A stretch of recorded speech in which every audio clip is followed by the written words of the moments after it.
So today we are going to annotate Maya Angelou's Still I Rise.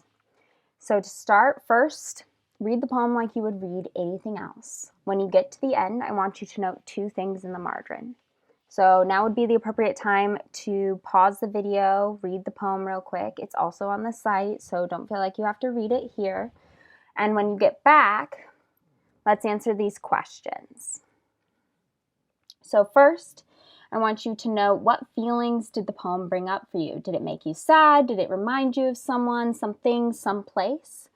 There's not a wrong way to answer this question. Just mark it down. You don't have to do it in a text box like I did. You don't have to write it down. You can doodle. You can do a sketch, whatever feels right to you.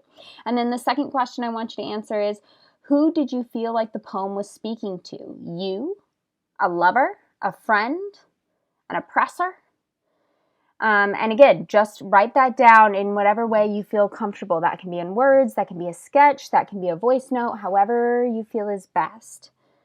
Even emojis work for this. The point on this first reading is to record the impression it made on you in broad strokes. So for me, my first reading makes me feel hopeful, strong. It makes me laugh. I feel that the poem is speaking to an oppressor, maybe an oppressive system, or maybe just an abusive lover or family member. So that's the first reading.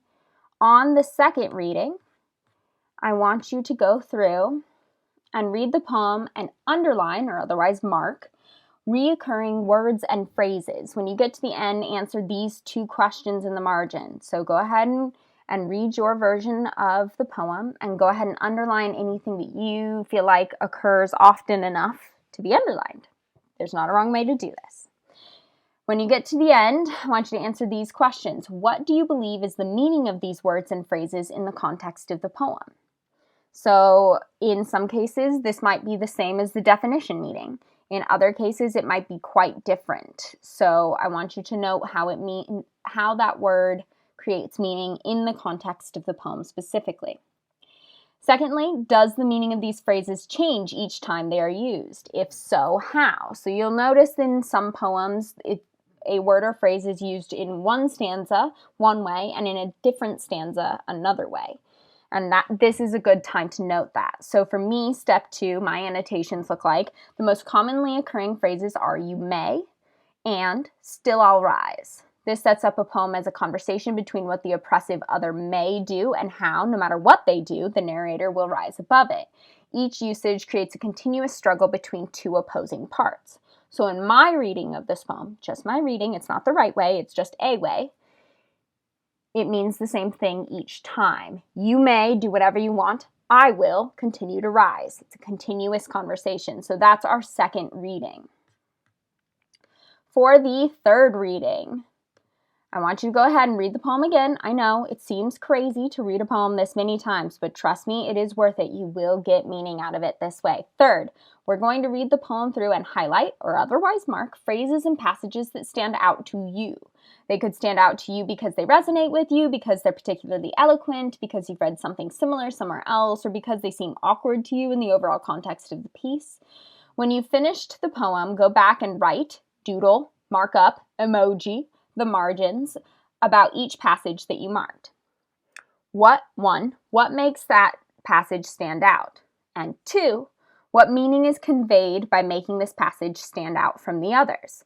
Poets do this kind of thing on purpose. They are experts. We assume as readers that they know what they're doing. So if something stands out to you, there's probably a reason for that. Again, there's not a wrong or right way to answer this question. So for me, when I did this, I said that "don't you take it awful hard" stands out as a mocking phrase. It sets the tone as one in which the narrator has all the power and all the detachment, whereas the oppressive other, the one to whom the poem is addressed, is portrayed as childishly upset. The second highlighted passage beginning, "Does my sexiness upset you?" stands out as shocking because it is sexual in nature. The other passages are emotional or abstract. This one grounds the poem in bodily experience. It also asserts that the strength of the narrator is innate. It's not something that could be taken away by the oppressive other like the oil wells, the gold mines might be. And again, that's just my reading. There's not a right or a wrong way to do this. So that's the third reading. On the fourth reading, which I know seems totally bananas to read any poem 4 times, and that's exactly why I don't recommend using this method for something long, like an epic poem like Beowulf. But on the 4th reading, you're going to look at the poem again, you're going to look through all of your notes and write a short paragraph or sketch a scene, or again, emojis are perfectly fine. They are the hieroglyphics of our era. Answering the following question with the notes that you made. What is the main idea the poem is trying to convey? There is no right or wrong answer. I know you're sensing a theme here, but it's true. So for me, the main idea of this poem is trying to convey is one of perseverance in the face of adversity. Its use of the words history and ancestors seems to convey that the narrator is advocating for an entire people's perseverance in an unjust society. The word slave makes it clear that the narrator is primarily concerned with the African American population in today's world. But again, that's just my reading. And of course, there are always more opportunities for looking deeper into a poem, and I encourage you to think about such things as who wrote the poem?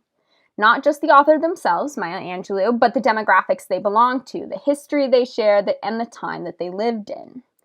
2, who benefits from the message that the poem conveys? This should be in consideration of power structures in the society that this poem was produced in, but also in your own society as the reader. Does it dismantle or build up existing hierarchies of power? Think about things like racism, misogyny, ableism, homophobia.